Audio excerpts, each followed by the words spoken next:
Network Entertainment. Hindi lang siya naisip namin na, ay, gawin natin to.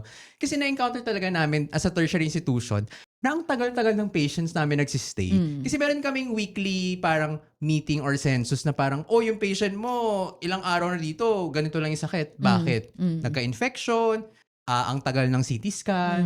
So parang na-curious kami, ano nga ba yung reasons? Parang alam namin siya overview, pero walang systematic way or parang documentation. Bakit nga ba?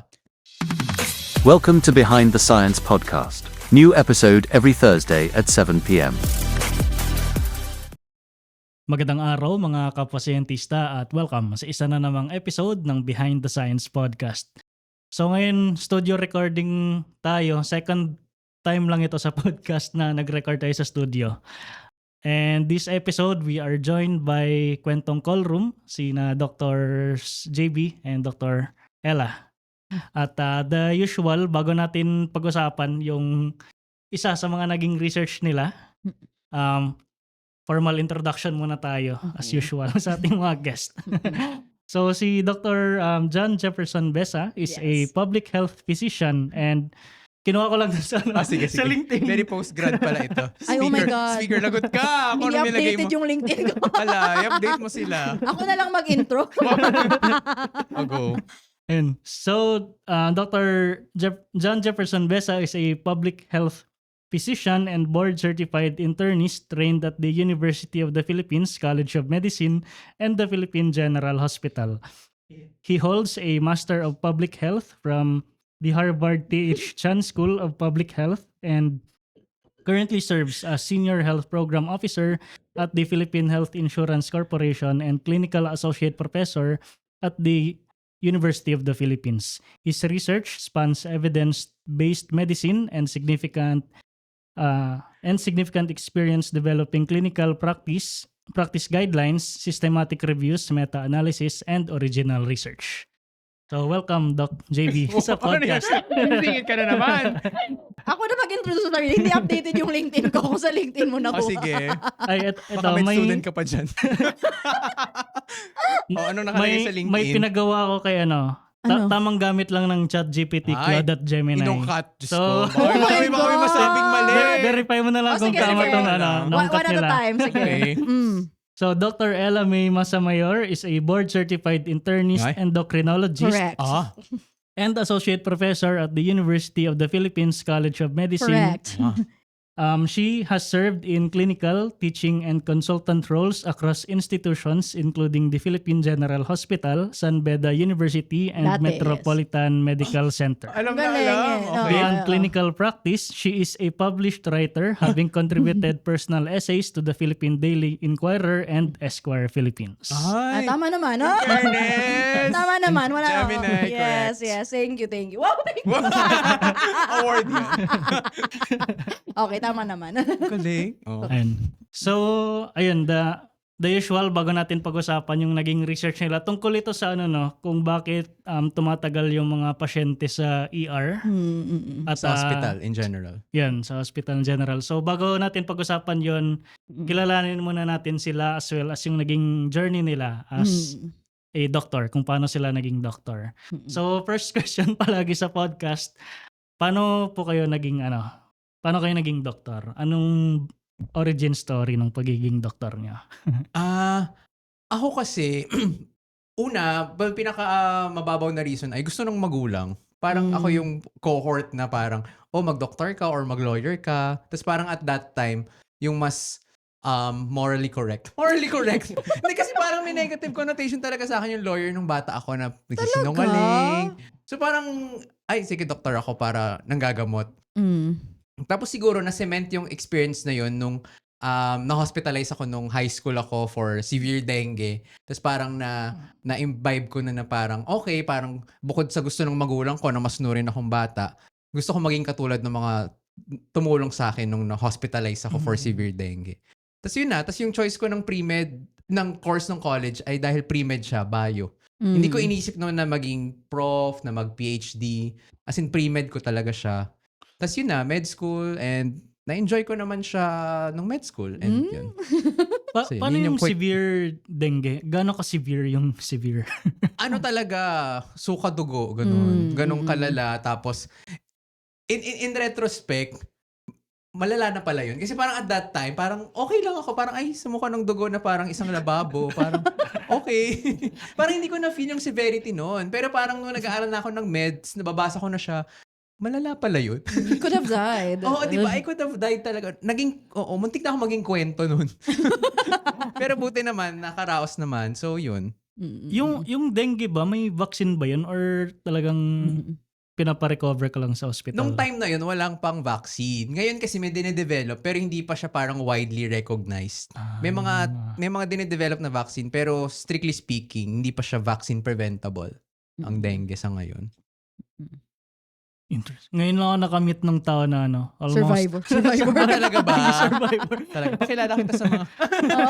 may cohort pa lang kami ng dengue survivor group. May group chat ba kayo? Dengue Anonymous.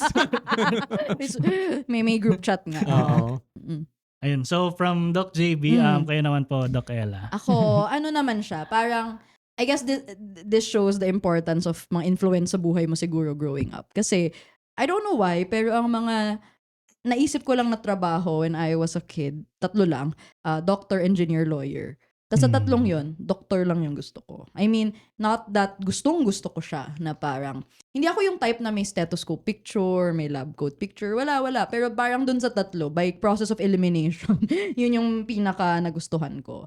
Tapos, parang, na-cement yun at a young age. Dahil may very much older pinsan ako na doktor. Tapos parang siya yung, kumbaga siya yung favorite sa family kasi siya yung doktor na ganyan, nag-aral dito, gito yung mga awards, ganyan. So, parang as a very impressionable child, okay, I wanna be like her, ganyan. Tapos, yung pre-med ko din ay primarily kinuha ko dahil gusto kong mag-doktor. Not really dahil gusto ko siya mismo, no? So, my pre-med was nursing. Yung reason ko naman doon ay, although hindi siya, hindi ko lang popular siyang pre-med course at that time. I forget. No? Pero definitely popular siyang course, period. Kasi nung nag-nursing ako, it was around that time na maraming nag-abroad para sa nursing. No? Pero, yung primary reason ko for taking the course, and I'm sorry sa mga prof ko nung UPCN, no? Pero, Hindi niya na mababaw yung degree niya. ay, oo, nabigay yun eh. Pero yung reason ko talaga ay gusto ko kasi ng early exposure to the hospital. Kasi I got the impression na siguro naman, yung 5 years of med school, pareho naman siguro kami ng classmates ko ng mga lecture na pupuntahan, di ba? Pero yung gusto kong i-work on, and I think kulang sa akin ay yung kaba sa pagpunta sa hospital, yung familiarity with the hospital, familiarity with how a hospital works, ganyan. So, yun, nagustuhan ko naman siya. Pero I think yung primarily hold ng attention ko in medicine ay the fact na marami akong nakakausap na tao. So, I guess I learned that later on na ako talaga yung type na gusto ko maraming nakakausap. Later Gusto ko. on pa? Parang Later early on. on. Later on pa yan? Later on ko na realize. Gano'n ka later on yung later on? Ano naman, med school naman na. Pero Okay. parang, yung nagpapastay talaga sa akin, ay gusto ko kasing may maraming kwentong na nakukuha, marami akong natututunan sa ibang tao, both sa mga pasyente at pati sa mga co-doctors. Yun yung interesting for me. And I understand, hindi naman kailangan doktor sana yung ginawa ko, but we're here now. So we're making the most out of it. Nag-boards ka din for nursing? Yes. Pero parang hindi ko na siya pre-practice. Tapos ano pa yun kasi the board exam for nursing was June. Tapos siguro a few weeks after yung first day of med school. Yan. So parang wala akong summer the summer before med school, hindi talaga siya summer. So both kayo dumiretso ng med school after graduating college? Yes. Oo. Parang hindi kami talaga, parang tuloy-tuloy kasi siya eh. Parang in my mind, after high school, 10-year commitment na to. Ganyan. Oo, hindi ko rin naging option na tumigil at mag-work. Kasi ngayon nga, nakaset na yung mind ko na magme-med ako. Pero ngayon, na-realize ko, pwede naman pala, na hindi naman Kaya kailangan. nagmamadali tayo. Oo, mga girl. Stress pa ako nun kasi binibilang ko pa yung age na parang, 16, tas 16 years old ako nag-graduate sa high school, tas plus 10 years, so 26, oh my God, I'm so old, ganyan, na parang ba, ngayon, parang ang OA ko pala dati. Yun. So, nursing tapos biology, yung pre-med nyo, parang parang siyang intuitive na course, na pre-med course. Oo. Pero ano pa ba yung other pre-med courses? Well, sa ba siya yung common na napapansin nyo na pre-med course at ano yung pinaka, kumbaga parang kakaiba na na-meet nyo na okay, pre-med okay. course? Isa-isa. Ano? Enumeration pala ito. Na yung mga common ay PT, PT, PT medtech, medtech, PT ay physical therapy, medtech, or in medtech, sa UP kasi public public health, health, yung psychology. yun. Oo. Psychology ay very, very common na Oo. pre-med. Tapos, bio is a very common nga. Oo. Tapos, Very meron common, pa ba wala akong- maisip. Hindi. Bio kasi. Yun yung Oo, parang oo. most ng batch talaga ay bio. Oo, bio, psych, Tapos usually, mga white colleges yung tawag sa UP. So, pharmacy. Oo, pharmacy, Ayan. public health, hindi naman dentistry pala, hindi kasama. Mga allied medical professions. Oo. May mga courses na health sciences. Mm-mm. Basta mga sciences related. Ayan. Oo. And dati daw, sabi ng old mga professors namin na may course dati na pre-med. As in, yun lang yung course BS niya. pre-med. BS pre-med. Oo. Wait, iba pa to sa intermed? Iba pa yun. Iba pa Oo. As in, yun. may course dati na BS pre-med. Yun yung kinukuha dati ng mga gusto Oo. mag-med. Tapos yung Oo. biology, marami pa yung iba-iba. Kung sa LB, zoology, microbio, Mm, mga ganon. Tapos, Pero ano pa ikaw ba may specialization ka dun sa biology? Human. Magdo-doctor talaga. Hindi, totoo. Human biology yung nakalagay sa diploma ko. Ah. Major in human biology. So, Kasi yun yung, doctor talaga. yun yung sa Lasal na meron, di ba? Oo. Sa Ateneo, meron din silang health science, life Life science. sciences, Oo. Yun yung mga ayan. usually nagiging med Oo. after. Oo. Oo. Parang kapag nag-take ka nun, medyo sure nang mag-med Oo. ka. Yung unusual, isang classmate ko, HRM, Hotel and Restaurant Management. Meron din akong classmate na management engineering from Ateneo. Meron din akong classmate na philosophy. Meron din akong classmate na, ano pa ba? Yun lang yung maalala kong kakaiba. May mga, yung iba sa amin sa geology na ganun nag-med school eh. So siguro for me yan yung parang kakaiba na kakaiba na Oo track. nga. Pero generally, anything naman pwedeng mag-med, no? Pero siguro, Depende sa institution. Kasi may mga Oo. iba na prerequisite units na Yes. dapat X number of units sa science. Okay. Sa UP kasi kahit ano, parang sa UP Naniniwala wala yung UP na masyado. Oo. kaya mo yan, Kaya go. mo yan. Kaya mo yan. Tinanggap ka namin, so kayanin mo. Yes, oo. May kilala, tama ba? Meron din akong, si isang doctor in the field, si Arturo B. Rotor, very old doctor na. Yung name siya na Oo. Rotor syndrome. Dati siyang Conservatory of Music. Yun. Tapos nag-med. Hindi ko alam ano nauna. Pero parang both worlds ay nagawa niya both. Oo. Oo. Interesting. Nung nabanggit nyo kanina yung BS Psychology, na-recall ko lang yung experience ko ng college na bad trip ako sa kanila sa biology class kasi ang galing nila. Hindi mo ma-convince yung prof na mag-curve kasi may mga magagaling na BS Psychology student. So ayun, bagsak ako sa biology. Ganyan yung feelings ko nun. Ay, sorry. sa intermed naman. Kasi yung intermed naman, 2 years siya na pre-med bago ka mag 5 years of med school. Oo. Parang yun, nakakasabay namin sila sa med school eh. Mm. Oo, parang nag-meet kami, parang 2 years na sila intermed, tapos yung 3rd year nila, same sa 1st year med. So yun, sobrang galing ng mga intermed na yun nga, parang hindi mo pwedeng sabihin na unfair yung question kasi nasagot niya. In essence, 2 years lang sila nag-college. Kaya, Oo. yan. Pero ano ba, sa mga sa mga nagiging doktor, very common ba na yung parents nila or may family na doktor yung kumukuha nun? Or may napapansin ba kayong ganong statistic or wala naman? Marami akong classmates na influenced by parents. Tapos, Meron din mga yan, anak ng doktor, na parang Yes. yung mga prof namin ay batchmate ng magulang nila.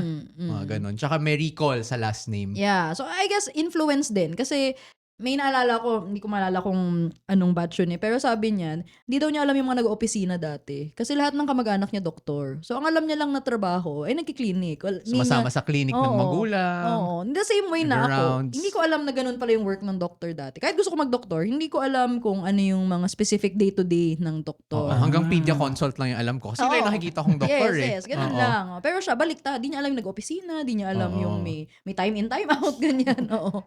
Ay, so speaking about that pala, nung bata pa kayo, ano yung perception nyo na trabaho ng doktor at ngayong actual doctors na kayo, ano yung napansin nyo na misconception nyo dati na parang na-realize nyo na ito pala yung trabaho ng doktor, hindi yung iniisip ko. nung Expectation bata ako. versus reality.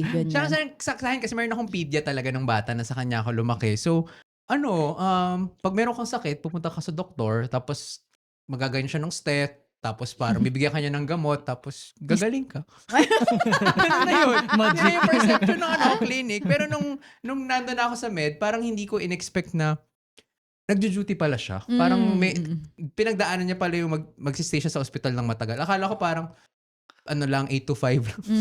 Ayun. Ikaw. Ako naman, parang, same, dahil nga exposure ko ay pedya. Akala ko magkaibang profession ang doctor at surgeon. Hindi ko inaisip na pareho sila. Akala ko separate tracks sila. Hindi ko naisip na during med school pala magtatahi din ako or mag-assist din ako sa operating room. Hindi ko yon actively na realize nung nagpe-prepare ako mag-med. And siguro isa pang misconception ay in most shows kasi yung mga med students nag-aaral lang as in nagbabasa, ganyan. And for example, which is still true, no? Hindi ka naman masasabing hindi yun ganun. Pero parang nung nasa med school na and beyond, so much more than just studying yung med school and a lot of the perceived na difficulties in med school. Hindi lang siya sa exam. Mahirap yung exam, mahirap yung aaralin. Pero yung energy, yung time, yung emotional investment mo in the work, Yung physical pagod. yung physical pagod, yung psychological burnout, ganyan. Marami palang layers na, alam mo yun, parang feeling ko, hindi ko siguro completely naintindihan yung pinapasok ko nung pinapasok ko siya. Parang hindi ko pala talaga alam or at least hindi ko completely naintindihan kung ano yung gagawin kapag doctor ka. Alam ko lang, gusto ko maging doctor. Ganun. May medical show ba na accurate yung pinapakita nila sa buhay ng mga doktor? Or Meron naman. Ayan, ang oo. pinaka-paborito mo. Ikaw na, go. Yung favorite show ko Take it ay away. The Pitt. No? So, before The Pitt ay HBO Max na show. And before that show, I believe na walang accurate medical show. Kasi, yung house ba accurate yan? or hindi. I mean, okay. na-realize ko at some point na, Lagi siyang tama no? Oo, yun. Tsaka, yung system din, I mean, yung workflow, hindi naman ganun na may boss ka lang tapos tapos apat lang kayo na bahala kung paano siya isa-save, no? So, na-realize ko kasi House yung first kong napanood ever na Same. medical show. And parang, syempre, galing na galing ka sa kanya and all. Pero watching more and more medical shows, na-realize ko na may objective silang lahat na not necessarily accuracy. So si House, ang objective niya is to show very complex cases and to highlight a very Rare. specific doctor. Pero yung other shows like Grey's Anatomy, gusto nila yung relationships ng mga characters with each other. Yung ibang show naman, ang point nila is to highlight mga social disparities. No? Pero yung The Pitt, parang very surprised ako na it was as true as possible. And grabe yung commitment nila to realism, kung how it feels to be there, how raw it feels, how imperfect. So ang format kasi niya ay yung whole season ay over a course of 15 hours in the hospital. Tapos per episode ay 1 hour. So susundan mo yon. No? So almost real time siya na ang one episode na susundan mo talaga yung nangyayari, tapos very properly timed siya na ito lang yung magagawa and ito yung conceivably pwedeng magawa in that span of time. So meron naman. Oo, meron. Yung very first patient nyo ba, naalala nyo? And what did you feel sa moment na yun na parang kayo na may hinahandle na kayo na pasyente? Hindi. Hindi ko maalala yung malamang yung first patient ko dahil nga sa school namin is a derma patient. Kasi yun yung una namin encounter na parang yung first na parang clinical exposure namin, nagdadala sila ng patient sa classroom na merong dermatologic condition, tas will examine the patient together with the consultant.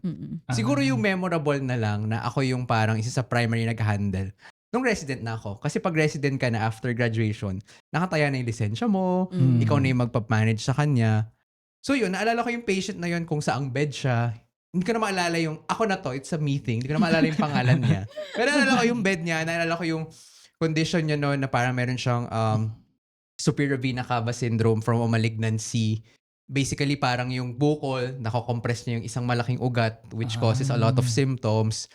Tapos yun, naalala ko kung gaano siya ka-toxic, meaning ang daming nangyayari sa kanya, na para yung tinatawag namin na parang siya yung star patient ko kasi parang sa lahat ng hina-handle ko, siya yung pinaka nagde-demand ng maraming attention, siya yung maya merong nangyayari. So yun, naalala ko nun. Tapos for some reason, as a first year resident, dahil nga preoccupied kasi dami ng patient mo, parang nakapag-build pa rin ako ng rapport with that patient na parang every time na dumadaan ako, nare-recognize niya ako kahit parang dumating sa phase na wala na siya sa ulirat niya na syempre hindi na siya ganun ka-conscious, pero naaalala niya pa rin ako. Tas yun, syempre dahil nga medyo toxic siya, ang pinaka-ultimate result ay namatay siya eventually. Pero very memorable yun since parang na-feel ko na very responsible na ako sa patient na 'to, na yung decision ko would make an impact literally sa buhay niya habang patient siya. Curious ako dun nung binanggit mo na namatay yung patient. So how did you handle that? Kasama ba sa training nyo as doctors yung pag-handle ng mga ganitong cases? Kasi syempre iba pag nasa classroom kayo, Oo. iba pag talagang na-experience nyo na siya. Pag-handle siguro in two aspects. One is yung how do you break the well, hindi naman break the news kasi syempre yung relative nandiyan naman sa harapan nila eh. Pero parang how you handle yung relatives kapag medyo nasa ganun na. May mga lectures lang din parang tinuturo how do you deliver the bad news, how do you comfort the relatives, ganyan. Pero wala yung parang demo return demo na parang actual demonstration. Parang more of, parang as with medicine, you see one, you do one. So parang role model ng seniors mo how you approach relatives, patients kapag nandun na sa point na yun. Tapos internally, how I handled that, siguro personality ko na rin na parang iniisip ko saan ba ako nagkamali or parang ano ba yung nagawa ko dapat, ano yung parang decision point na ginawa ko to or parang masyado ba akong mabagal, kaya nangyari yung ganun. Sabi nga namin parang every mortality, kahit paulit-ulit mo na siyang nararanasan na namamatayan ka ng patient, parang each one is a unique experience pa rin. At least ako parang di pa ako namamanhid pag namamatayan. Ay, ito pala, curious ako kasi may, minsan 'di ba sa mga medical shows, pag may namatay na pasyente, parang ini-interview yung mga doctors para i-track kung anong nangyari. Totoo ba yung ganun na ano? Mortality reviews siguro, Besh. Oo. Meron kaming parang regular conferences na a patient na namatay, parang, well, at least sa training, parang lahat ng namatay, kailangan mo i-submit through through a database. Tapos yung mga consultant, they will look at the database and then they will select a few patients. So sa tingin nila, we can learn something from the patient or parang namatay siya because of preventable causes. Then once that patient is selected, you have to present the patient. And then parang, yun nga, you review, parang ino-audit ka in a way na, okay, saan tayo pwede mag-improve? Ano yung mga pwedeng gawin for future patients? So yes, nangyayari yun. But in a conference format na other doctors are listening. Pero I think yung nakikita kasi sa medical shows, mas parang siyang trial kasi. Parang ang itsura kasi niya ay parang Parang Parang siyang- burning at stake. hindi, parang siyang court trial. Ganun yung itsura sa mga medical. Ganun siya pinoportray na Blaming. oo, na parang ba't ka nagkamali? Ano ba, bakit yan yung ginawa mo? Hindi Ganyan. naman Pero hindi kasi yun yung ganon. point niya dapat eh. So, Oo. but I do admit na sometimes it does happen na parang nagiging sisihan siya yung conference. Pero yung main point niya ay para hindi siya maulit eh. Na Improve parang, quality of care. yes, na para makita yung gaps in the system, paano mas ma-handle yung ganitong cases, ganyan. Ito siguro, hindi ko alam kung okay itong tanungin sa kanya. sa podcast. Bakit sa Sa akin? kanya. no? Char. Paano, anong mangyari? Like for example, pag in-evaluate nyo na tapos yung lalabas sa evaluation, ay possible na dapat na-save natin yung patient na to pag ito yung ginawa nating intervention kaysa yung ginawa. Anong mangyari pagka ganun? Well, parang isa kasing, I guess, an understood truth siguro in medicine ay hindi talaga natin alam all the answers. And yung mga ganitong conversation, mga ganitong discussion is meant to help the next patient. Understood naman na at this point, wala na tayong magagawa for the previous patient. Pero sana, the way to pay it forward ay hindi maulit yung nangyari kung may pagkakamali mang nagawa. No? And parang kailangan ma-discuss siya. Ano siya eh, parang a way for everyone to learn. But more than that is to identify gaps na hindi pala napapansin kasi pwedeng may mga bagay na hindi pala alam or hindi masyadong strong yung knowledge ng mga trainees sa ganito, no? So, yun yung mga inaalam. Hindi naman siya tipong not necessarily may sanction kasi parang ganun. Kasi parang ganun yung lumalabas sa medical shows na nasa sanction, nasa-suspend, ganyan. That only happens kapag meron talagang blatant na pagkakamali yung trainee or yung consultant na kailangan ng disciplinary action within the bounds of ano yung pwedeng ano yung rules within that system. Siguro parang pag talagang napatunayan na intentionally you neglected care, maybe siguro doon. Or ano naman, kapag yung patients yung nag-litigate or Yan, parang may ganyan naman. pag nagsusu sila. Ibang usapan naman yan. Parang Oo. yun kasi legal yung magiging Saka oo. patient-initiated or relatives yung nag-initiate. Yes, may ganun din. May hiwalay pa yun sa yung mga conferences. Yung conferences, mostly academic and administrative yung point niya. Ay, in connection pala sa topic na ganyan. Kasi ngayon, ang dami ring mga doctors at medical practitioners, di ba, sa social media. At curious lang din ako. Kasi kayo, nasa social media din kayo and doctors na sa UP. Curious ako, may napapansin ba kayo na common mistakes na ginagawa ng mga doctors and medical practitioners sa social media na bordering na siya, unethical at pwedeng matanggalan sila nung lisensya? Well, yung top of mind talaga, and that's also what we try to avoid kasi ay hindi kami dapat nag-endorse ng products or any medication or anything that would influence the patient's choices. So, kumbaga, knowing that kumbaga ang boses namin ay bilang doktor and doctors hold a certain gravitas in terms of At saka opinion. kahit sabihin mong, hindi Oo. kami doktor dito. Hindi mo na oo. maiwalay eh. Yeah. Alam na, nagpakilala kami as doctor eh. Tapos let's say, sabihin ko na, okay tong gamot na to. Parang, O hindi to prescription advice Oo. Pero kahit sabihin mo yun, may narinig na eh. So, ang tinatry namin iwasan ay yung makaka-influence, endorsements that influence a patient. So, sometimes both med students and doctors, nakikita namin din ginagawa yun. And kaya siya bordering on the unethical is because hindi knowing our kumbaga yung influence namin on patients' decisions dahil nga doctor kami. Hindi dapat na-influence ng ganon because of something we said. Kasi bawal din kaming mag-recommend ng specific brands, whether that's for medicine or unless nga in the bounds of a consult na talagang made for the patient, because that's very much prone to error, to misconception, to unsafe na pagbigay ng gamot, lalo na for medications, kasi hindi naman dapat over the counter some medications eh. Hindi dapat irresponsible yung paggamit ng gamot. Kasi doon napupunta sa abuse and sa problems with the medications. May nangyari na ba or may narinig kayong case ng doktor na natanggalan ng lisensya dahil sa ginagawa sa social media or wala pa? May age ako sa naalala ko. Hindi naman siya dahil sa social media, hindi siya uso nun eh. Wag na. Sige. Yung isa kasi isasabihin ko pa sana, dahil nung tinanong mo nga yan, parang tininan ko din, ano nga ba yung mga pwede magpa-revoke? So isa yung parang advertisement, pwede yan. Yung isa kasi na recent lang, hindi naman siya na-revoke na license, pero parang na-suspend siya from society. Is because meron siyang, parang napatunayan na parang meron siyang binadmouth or meron siyang mga accusation sa kapwa-doktor na hindi founded. Nasa social media na in-air. Yun. Hindi siya ganun ka-common, pero yung isa pwede pang ground na parang pag may sinabi kang insulting or malicious sa co-doctor mo na walang basis, pwedeng ma-revoke yung license mo. Pero yung pag-revoke din siguro ay, hindi siya kasi tipong pag nalagay mo, okay, tatanggalin ka na. No? May siya eh, may kailangan mo yung magreklamo. Ay, sorry, naalala ko na. Alam ko na yung sinasabi mo. Okay. Nung na-revoke. Oo. Yun. Isa pang ground yun na parang ano man tawag doon? Parang malicious acts, unethical acts na parang not expected of a professional.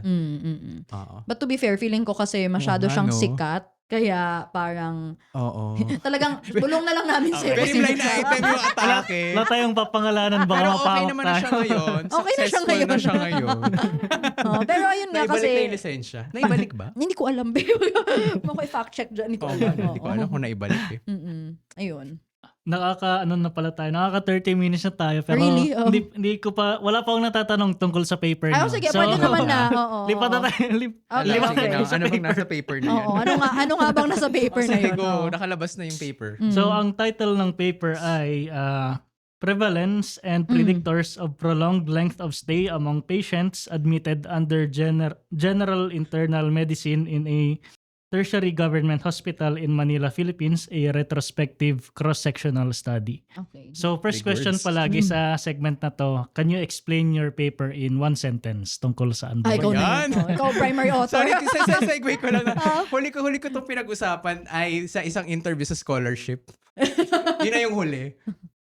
Sorry, One paper in one sentence. sentence. Scholarship nung nag-masters ka? Oo. Kasi parang requirement na meron kang, hindi naman requirement, pero parang encourage you mag-submit ka ng any work that you publish. Syempre, ito yung sinubmit ko. So, tinanong ko about the paper. Tapos parang hindi ko in-expect na tatanungin ako about the paper. Akala ko parang tingnan lang nila yung writing skills, ganyan. Mali ko ba interested sila sa length of hospital stay, di ba? Oo. In one sentence. Shocks. Pwede one word. Rapid rounds pala to.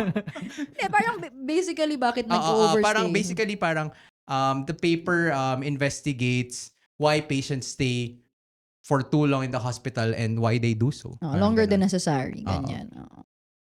So, paano nagsimula yung research topic na to? To be fair, in fairness sa research na to, it's founded on a real dilemma or a real question na hindi lang siya naisip namin na ay gawin natin to. Kasi na-encounter talaga namin as a tertiary institution na ang tagal-tagal ng patients namin nagsistay. Kasi meron kaming weekly parang meeting or census na parang, yung patient mo, ilang araw na dito, ganito lang yung sakit. Bakit?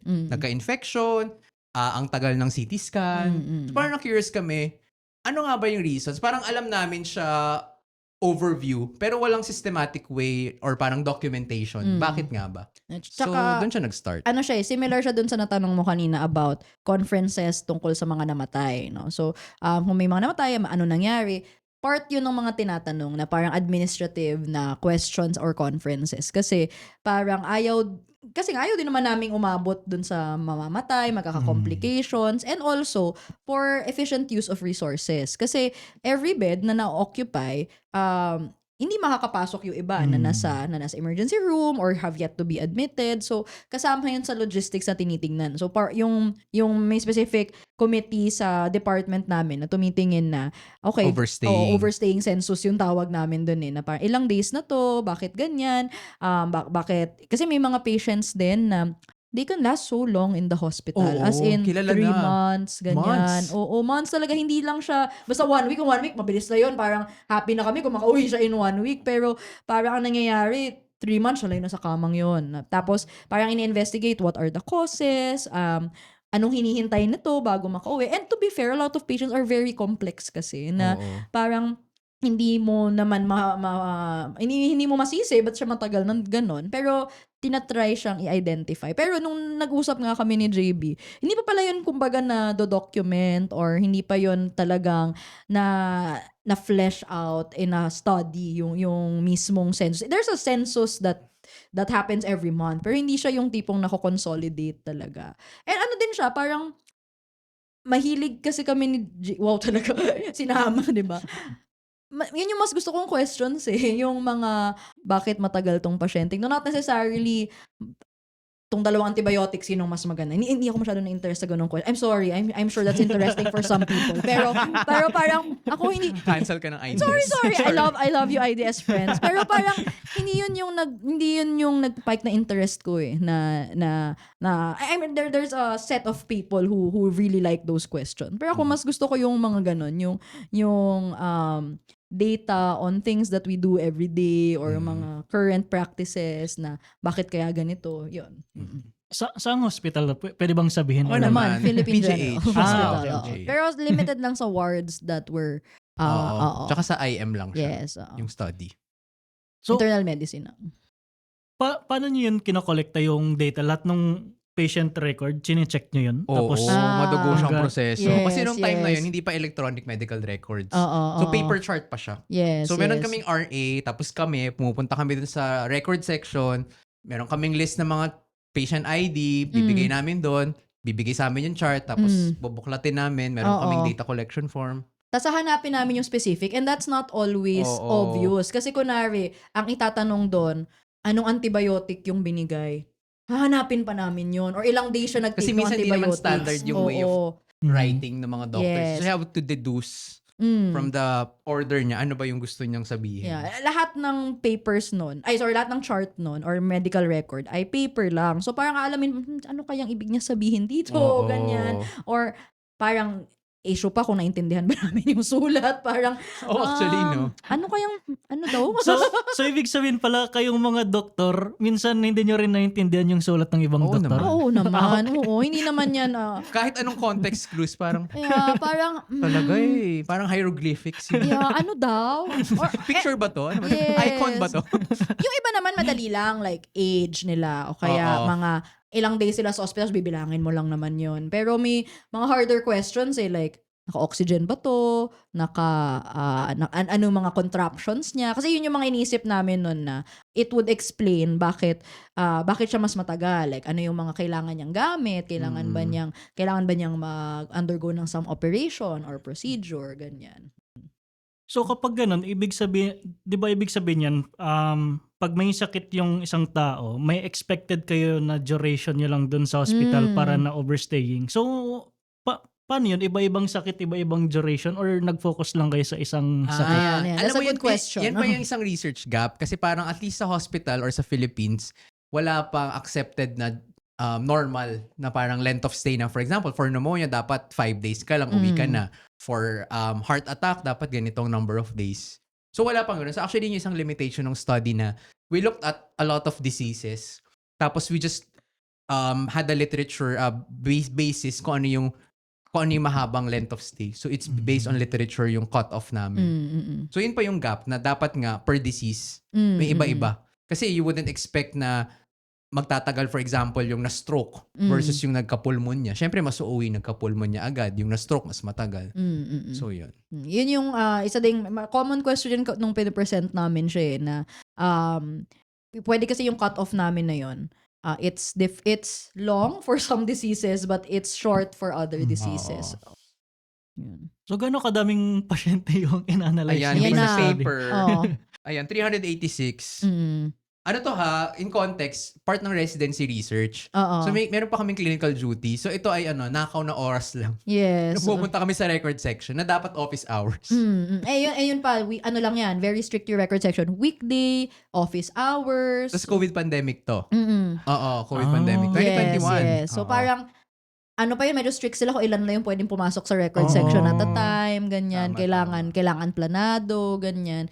So, it really helped na may RA, pero parang mag-isa lang siya eh. So, parang Tsaka kailangan... ginaguide din namin kasi hindi siya doktor. So parang yung interpretation, double check din namin. Tsaka yung tinitingnan natin ay parang kung magde-develop sila ng hospital complication. So, Oo. isa yun kasi sa reason kaya namin gusto tignan pala. Ayun, in addition kung bakit important yung length of stay sa hospital. Pwede ka kasing mas ma-expose to hospital-acquired infection, complications while in the hospital. And yun yung gusto naming iwasan kapag overstaying nga yung pasyente. So, hindi rin yun clearly nakalagay sa chart or sa medical record. Wala namang nakalagay strictly na unless nasulat ng doktor na nangyari yun. So, medyo voluminous yung kailangan mo makita. And kailangan alam mo yung hinahanap mo. So, yun, kailangan ding i-counter check. So with that, anong nakita nyo na common reasons bakit Ayan. So, nag-overstay? first of all, 20% yung nakita na Oo. number of those Parang patients na 1 in 5. nag-overstay. 1 in 5 Oo. mag-overstay.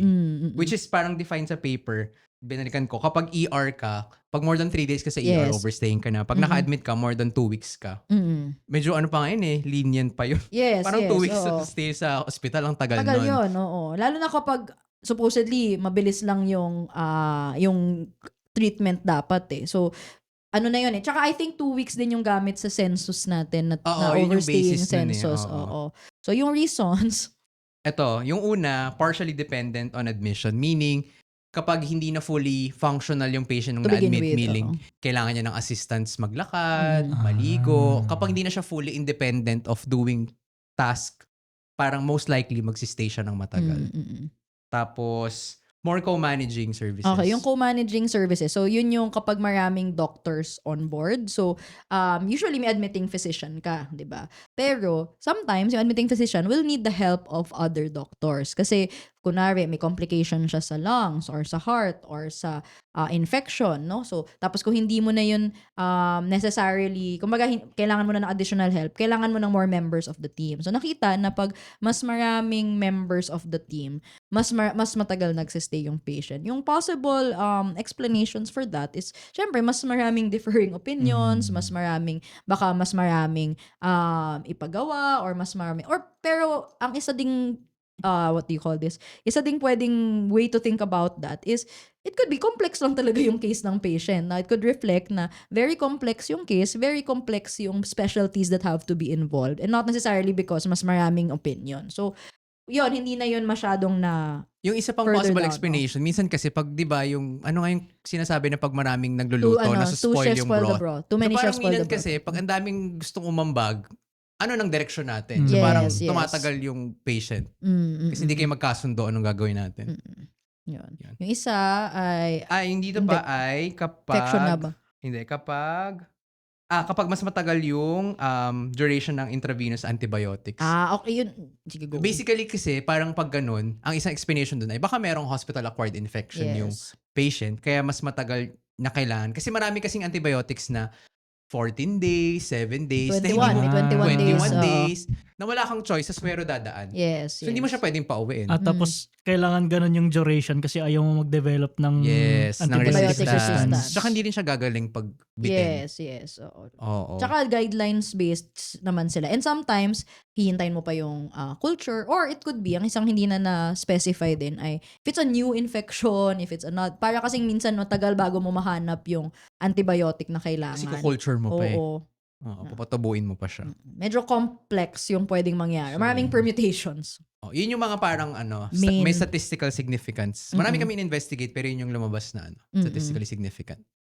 Di ko sure kung okay to tanongin. Pero since affiliated naman kayo pareho sa UP Okay. Manila and PGH, so do you think nagkaroon ba ng improvement over the years nung ginawa niyo yung study na to? Or nagkaroon ba ng effect or something? Well, yung isang effort, syempre sa research, parang you don't stop at parang completing the research. So you have to disseminate. Nagkaroon naman ng chance na na-present namin to sa conference na parang nandun yung department. So pinisend ko yung study, ganyan. I wouldn't say na parang yung study lang namin yung nag-contribute sa changes. Pero nakapag-contribute kami dun sa tinatawag na patient safety na committee ng hospital. Na yung patient safety committee, sila yung nag-institute ng changes on how to deliver better patient care. So I think yung isa kasi dito din na yun nga, dahil nga pag marami kang kausap ng doktor, mas tumatagal yung patient. So I think isa sa parang adjacent na improvement ay mas naging better yung coordination na kapag marami ng on board, mag-usap na kayo at one point. Hindi pwedeng nag-uusap lang kayo in paper. So parang at least yun, nakita ko isang change yun. Tapos, I think nagkakaroon na rin ng effort para magkaroon ng outpatient na IV antibiotic. So, yung mga ibang antibiotic kasi, parang once a day lang siya, pero swero pa rin. So, parang ang gagawin, instead na magstay yung patient sa hospital, araw-araw na siyang babalik sa hospital as outpatient. So, yun, mga ganun. But to be fair, hindi ko alam yung statistic now ng ng overstaying. And I think it also warrants updating. Kasi nga, since last namin ginawa yung research, nag-shift na to electronic medical records yung hospital. So, parang, I guess yung mga gaps na hindi na-cover nung study namin, mas madali na siya ngayon since mas kaya na siyang i-control F, mas kaya na siyang tignan isa-isa. And hindi ko alam kung may nagbago. Kasi another factor, nag-COVID eh. So, parang a lot of the improvements, quote-unquote, ay not necessarily because of this study, but because things had to change during the pandemic and after the pandemic. No? So, yan, electronic medical records ay parang matagal na yung usap-usapan nung residents kami, pero na-fast track siya bigla nung nagka-COVID na. Yan. Ayun. So, I guess madami naming napagkwentuhan tungkol dun sa study. For anyone interested, Ay, check nyo lang yung link sa description. Lagi naman nakalink Ay, wow, yung okay. study. And ngayon, discuss naman natin yung more on behind the scenes. So Ay, ito, ayan na. ito juicy ito na tanong kasi Wow. syempre madaming pagkakaibigan na nasisira pag groupmate sila sa thesis Ay, or tumutik sa na. research nila. Oo. So kayo, how did you remain as friends or Did we? Did we? Nag-podcast Did we? pa nga. Okay, I will be honest here. Dahil, Wow. okay. Inuuna na niya. Okay, Oo, Ella kasi breaks kay- her silence. Kaysa siraan ako. Hindi, it was really my fault. So parang, bakit nga ba? It came to a point na between the two of us, mas siya na yung may gumagawa sa study. So mas siya yung, and na-feel niya yon. Pero kasi the thing with us nung time na yun ay, hindi namin pinag-uusapan na, uy, mambag ka naman, ganyan. Parang, girl, ako Uy, na parang yung ratio, parang isa lang yung na-review mo, Charles. Ako 5 na. Oo, parang, ako na lang ng ako. Girl, ano ba? Tapos parang, wala nagbe-bring up noon. Pero parang, napansin naman namin both, na pag yun yung topic, awkward yung silence. Pag ibang usapan, okay lang, ganyan, happy-happy lang kami, ganyan. Pero pag yung research na parang, ano?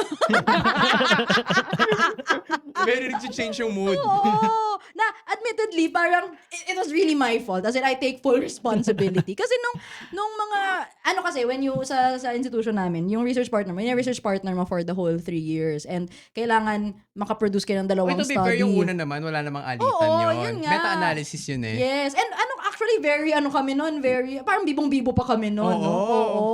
Pero parang, ayun. So pangilang paper niyo to? Pangalawa yan. Pangalawa. Oo. Kailangan kasi tig-isa kami ng primary authorship. Tapos, Oo. yung una, parang ano pa kami noon, ang aga pa namin natapos ng study na Nag-submit yun. pa yun sa mga society na contest. Oo, may mga ganun ba? Nanalo pa yun ng awards, Oo. ganyan. Tapos parang biglang ito, ano ba?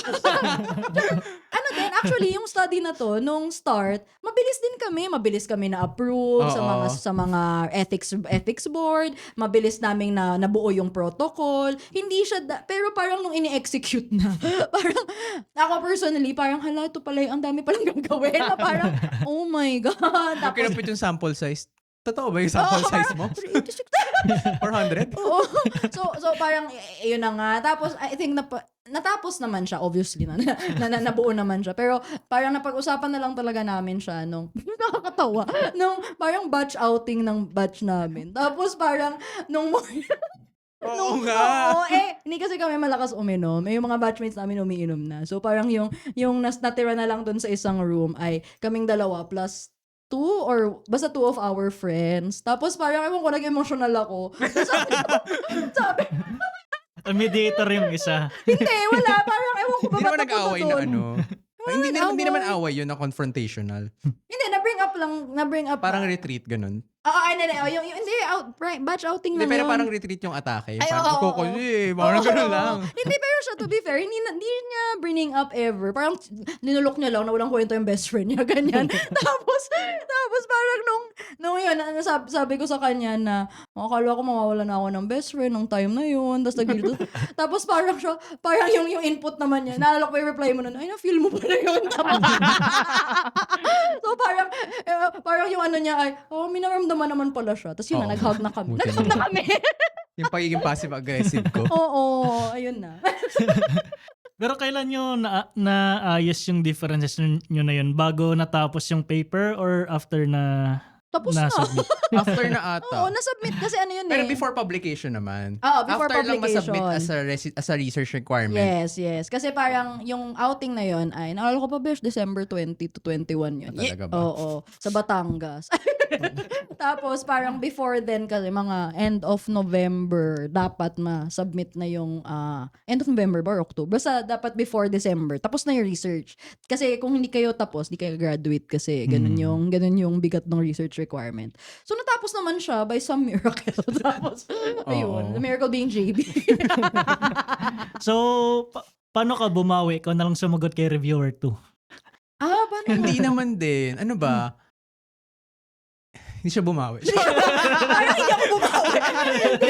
Hindi ako bumawi. Hindi naman. Meron naman yung sa ano, pag nung nag-present na ganyan, nung sinulat na yung paper, ang mas crucial kasi yung data collection talaga. Oo. Parang naalala ko, so, nagsimula na akong mag-ambag ulit. Parang, naalala ko, yung mga iba kong sinabi kanina, naalala ko sa nasa discussion yun eh. And yun, Oo. may mga lumabas kasi na, bakit kaya ito yung lumabas? Parang di namin in-expect na, ito yung statistically significant. Bakit? Oo. So parang dun lang kami nag-start maghugot ng mga literature about it. Oo, ganyan. yun. Doon na. So sa writing. Sa discussion. References. Oo. Ayusin mo yung references. Okay. Oo, baguhin mo yung reference. Wala pang ano nun eh, wala pang artificial intelligence at all noon. So talagang Oo. kami lang talaga yun. Oo. Ay, ito, lagi ko itong tinatanong sa mga guest. Kailan nyo na-realize na sapat na yung ginawa nyo to submit for publication? Alam mo, to be fair sa advisor namin, medyo hands-on talaga siya. Yeah. As in parang dinaanan na niya, nirevise mo na. Tapos dadaanan niya ulit ng isa pa na parang, ma'am, di ba binasa mo na? Ba't ngayon mo lang sinabi na may babaguhin ka pa? So parang nung napagod na yung advisor, ay okay na to. Nung napagod Submit na na siya, natin. submit na natin. Oo. Ay, tsaka Yun. parang, I guess, kasi dati wala naman sa kamalayan ko yung mga publication eh. Pero parang, yung advisor din kasi namin ay parang napakita niya sa amin na important na ma-publish siya. Kasi, Oo. well, una, important yung data at baka magamit ng iba. Ikalawa, pag pinatagal kasi namin, and dun ko lang siya natutunan, ang tagal pala mag-publish. Kasi parang, yung una naming study, na parang 2019 yun natapos. Na-publish siya basta past pandemic na. Oo. Tapos, so same dito, parang sabi namin, lalo na maraming ang nagbago after pandemic. Eventually, di na kasi magagamit pag ganun. So, Oo. sabi namin, timely na magamit na siya. So, yun, doon na namin siya sinubmit for publication. Oo. Yun. So, almost 1 hour na rin tayo. Ayun. So, speaking of social media, since, ayun, both kayo nasa social media at ayun, itong podcast, can you share din sa audience natin, bakit nyo naisipan gumawa ng podcast? At ano yung origin story Mas nito? maganda yung kwento niya. Ay, bakit ako? Na para ba iba yung kwento ko? Hindi, pero ikaw na, mas magaling yung kwento mo. Hindi, kasi pareho kaming mahilig talaga sa podcast. Like, we listen individually to different podcasts. And the time na naisip Ito namin yung before pandemic pa ng mga podcast. Yeah, even before the pandemic. And in terms of medical podcasts, yung most content ay geared towards medical education for doctors. So, kumbaga, parang how to diagnose, anong gagawin mo for ganitong case. And those are very important podcasts also. Pero, at least nung time na nakikinig kami that time, ay wala pa masyadong podcast just talking about the lives of doctors. No? May mga ganong snippets during some episodes, pero hindi yung mostly focused on doctors' lives, doctor struggles, mga conversations. Lagi kami nag-uusap naman ni JB. And parang may mga times that the conversation shifts towards really heavy May or makabuluhan important naman. topics. Oo, parang sana narinig to ng iba. Main character. So, parang nung pandemic around 2020, sana podcast kaya tayo. Pero residents kasi kami noon at that time and medyo mahirap isingit yun sa schedule. So, when we graduated residency, that was 2022 after nung board exam namin for internal medicine. Sabi na, sige, start na natin. Tapos, by then, nakasearch na kami kung paano, ganyan. Wala kaming affiliation with any studio or network before. Sabi lang, sige, basta laptop, ganyan. Tapos, as in, Audio lang yun. Oo, audio lang. Kondo ko lang yun. Tapos, parang, sige, try na natin. Tapos, wala, nagka-listeners naman. Tapos, may sinabi pa kami noon na, sige, kahit 12 episodes muna. Tapos, pag walang nakinig, okay, wag na. Pero in fairness, may nakinig naman. And, Oo. I still really believe there should be a space for podcasts and conversations like this. Kasi, una, it's a very niche audience to talk to medical professionals, to talk to medical students. At the same time, parang for the medical community, yun nga, the conversations stay within colleagues, they stay in kung meron man sa mga friend groups, sa mga Tsaka sa mga para ganyan. magkaroon ka ng idea sa buhay ng doktor, dapat siguro may friend kang doktor. Hindi naman lahat merong friend na doktor. Oo, and parang ang daming nagkaka-wall kasi. Feeling ko nagkaka-wall between the medical profession by virtue of ibang-iba yung mundo eh. And I think that happens in whatever profession you're in. Parang iba talaga yung language nyo, iba yung kumbaga iba yung algorithm nyo, iba yung napag-uusapan nyo, iba yung mga struggles nyo. And those divides in whatever part of society, they create tension eh. And feeling ko kailangan na ba-breakdown yun para mas nag-uusap tayo, mas collaborative, mas naintindihan natin isa't isa. Kaya nga yung podcast goal namin is to demystify and humanize medicine. Ayun. Yan. Tapos yung isa pa ay practical na lang. Oh. Ang effort kasi mag-research about medical Ay, oo. facts. Tapos parang Totoo. baka ma-call out pa kayo, mali naman yung sinasabi nyo eh. True, So, true. kwento namin to. Tama kami. Diba? Oo, kaya Wala nang mag-invalid dito. Ay, mali yung kwento. Kwento ko to eh. Oo, tsaka gusto talaga namin na mag-uusap lang, tapos records, upload. Yun lang. Ganun Kasi lang. ayaw namin ng masyadong maraming pagdadaan ng fact-checking, ganyan. Oo. But to be fair, there are a lot of doctors on social media who do that, na Oo. parang patient education, o Oo. kaya medical education for doctors. And shout out to them kasi very well researched, very well Simplified. Oo, very parang science communication for medicine nga talaga. So, natutuwa rin kami sa ganong content. Pero sabi namin, ito yung space na i-occupy namin. No? Agree.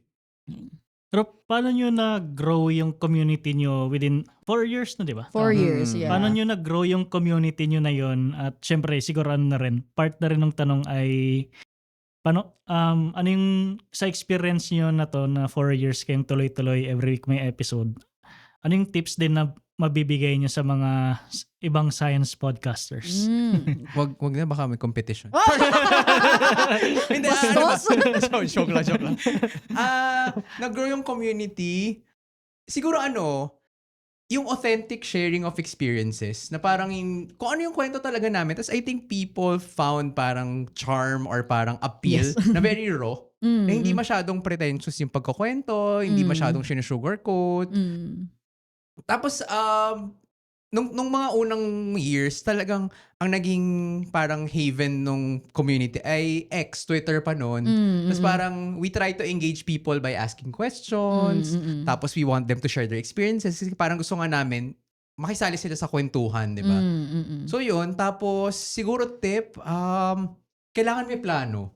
Kailangan talaga hindi pwedeng, sige, gawa tayo. Kahit ganun yung pagkakasabi niya, may plano naman kami noon. Like, naka-plan naman, sige, ito yung pag-uusapan natin, ito yung mga plan na ganyan. Oy, malapit na yung Pride Month, anong gagawin natin? Malapit na yung Nutrition Month. Nutrition Month.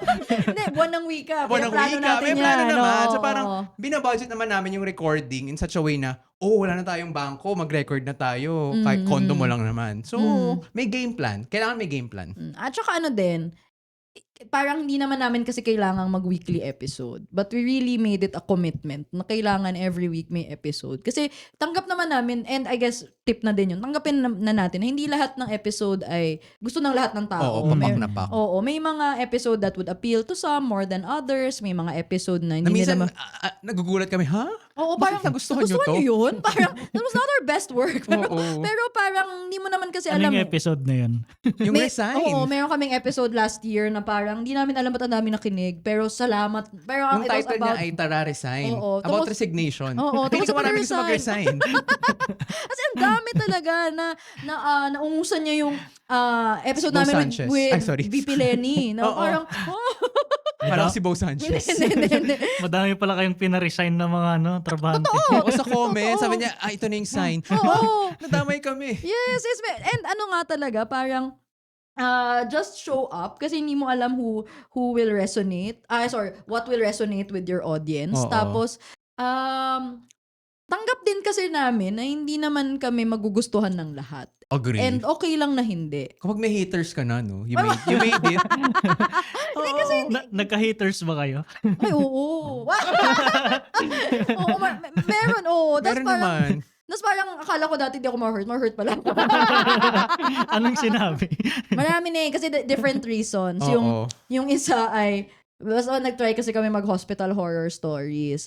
Ang background, hindi talaga ako horror person. Like, di ako nakikinig ng horror, di ako nagbabasa ng horror, I don't like watching horror movies, ganyan. Pero gusto namin kasi hospital horror stories, tas Halloween. Wala, tili lang ako ng tili. So, walang napag-usapang horror stories doon. Ayun. Tapos minsan hindi namin na-gets, ba't hindi nagustuhan yung episode, ganyan. Pero ano lang talaga, there will, may makakahanap ka ng audience. And basta may audience kang makikinig, ako, I still do it for ourselves. Agree. And I do it for those na makikinig. Pero paano niyo yun pinopromote? Sinasabihan niyo ba yung mga pasyente niyo, yung mga fellow doctors? Hindi namin primary audience ang patients. Oo, hindi naman. Mostly, actually, ang gusto naming ma-reach talaga ay med students, medical professionals, allied health professionals, tsaka those outside the profession. Yun So, yung, lahat. Hindi, not necessarily, oo nga. Parang dichotomous lang Oo, yun. parang lahat Outside na and pala. inside. So, lahat. Hindi namin siya pinopromote na parang nagbibigyan kami ng opportunity na magkaroon ng mga speaking engagements. Tapos part ng intro yung podcast. So parang hindi naman namin binubulong dun sa host na sabihin mo yung podcast. Oo. Parang minsan nabibigyan kami ng chance. Mga ganun lang. Tapos kapag for example, mga batchmates namin na interview, ako parang pinapost ko sa class group na, in-interview namin si ganyan, classmate natin about this. Kung ganun lang. Oo, mga tag-tag lang And sa on social our media. own social media pages. So yung mga friends namin sa SOCMED, yun, nakikita nila. Yeah, yun, yung mga pinopost lang din namin. Nagugulat nga ako kasi minsan, alam mo yung parang, friend ko pala siya sa Facebook. So, kita niya. Tapos parang, oh my God, nakita pala niya yan. Oops. Tapos nakakatawa nga kasi minsan, pag may nagsabi, uy, nakikinig ako sa podcast. Tapos parang, nakakahiya. Na parang hindi ko to pinili. Ganyan. Yun. Ayun, before we let you go, docs, ano yung mga ma-advise nyo sa mga aspiring doctors? Okay. Wag. I think wag Mauna na ako. Okay. Mas maganda yung sa kanya. Wow. Inassume ko na agad. Ano ba? I think if you're the kind of person na mahilig makipag-interact sa mga tao, makipagkwentuhan, but also you have the inkling to do good in general. I think yun yung basic need Yung gusto mong people person ka, at the same time you have the innate desire to do good. Pwede ka namang maging doktor. Parang magkakatalo na lang kung gusto mo yung ginagawa ng doktor. Pero yun yung pinaka-basic Kasi minsan maraming doktor na ngayon na nawawala either of the two. So parang nahihirapan sila maging doktor as they practice. So I think yun, kung may basic kang ganun, you might want to consider medicine. Okay. Ako, ang lagi kong sinasabi, even before ka mag-decide na mag-doctor, if you're deciding about anything you want to be sa buhay na to, feeling ko kailangan makilala mo yung sarili mo. So, try to, and that doesn't mean na like mag-soul searching ka or necessarily upuan mo at mag-search ka about different careers. For me, it means nurturing your interests. Nurture the things that speak to you, that make sense to you. And kung may mga bagay that you'd like to know more about, tingnan mo yung mga bagay na yun and try to follow a thread. Lalo na kapag mas bata ka pa. And for parents, I also encourage to nurture your children's interest. No? Allow them to pursue paths and to pursue questions that they're curious about. Kasi I think doon nagsa-start makilala ng isang tao yung sarili niya. And I think it's a process of figuring that out and parang zoning in on ano ka at sino ka, ano yung mga bagay na gusto mo. And if it comes to a point na that turns out to be being a doctor, just make sure na gustong-gusto mo siya. Kasi it's a really, it's a profession that asks a lot of you and asks so much of who you are, of your time, of your energy. It will take out the best part of your 20s. Your prime years. Yes, di ba? So, parang ang laki nung commitment na hinihingi sa kanya na it would be really difficult kung hindi mo pala talaga siya gusto or you're doing it for the wrong reasons. No? Wrong reasons being hindi mo talaga siya gusto, na pilitan ka lang, or ginagawa mo siya for money kasi isa ring misconception na na-realize namin na hindi ka naman talaga. yayaman agad. Hindi yan tipong, okay, doktor ka na, tapos ka na sa boards, here, pera. Hindi siya ganun Hindi Sure siya, ako sa IM, hindi masyado. hindi, unfortunately, hindi ganun. And it's a secure job. Pero kumbaga, hindi siya yung tipong yayaman ka or may limpak-limpak ka na pera after. Diba? So, ayun, make sure you're doing it for the reasons that you're at peace with, na kaya mong panindigan, kaya mong, you will be happy with kahit na tuloy-tuloy mo yun. Kasi I still believe the world needs doctors and the world needs good doctors who are willing to do the work. Pero ayoko din naman that people do it for the wrong reasons. Kasi it takes the joy out of such a noble profession. Yun. Yun lang. Yan.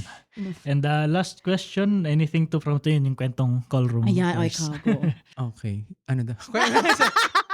Kwentong call room. Okay. Hindi. Paalala ko lang, may podcast tayo. So yun, meron din kaming podcast. So kung baka gusto nyo maligaw sa Kwentong Call Room Podcast, ano nga bang ginagawa dun? So we're best friends and doctors, and our goal is to demystify and humanize medicine. So we talk about the ins and outs of doctors' lives, the behind the scenes of doctors' lives. So pwede ito kahit hindi ka doktor. Yes, Kung curious yes, ka, yes. like pre-med ka, or parang med student ka na parang looking forward ka or curious ka lang ano bang ginagawa ng doktor, na yung knowledge mo hindi lang limited sa knowledge ko nung bata ako na nagsistep, di ba? Yan, pwede sa'yo to. So if you're interested, follow Kwentong Call Room Podcast on Spotify, YouTube, and Apple Podcast. We have new episodes every Monday, 5 p.m. Oo, yan. Ayun, so I guess hanggang dito na lang muna tayo. Maraming salamat sa lahat ng nakinig at nanood. And of course, maraming salamat kina Dr. JB and Dr. Ella.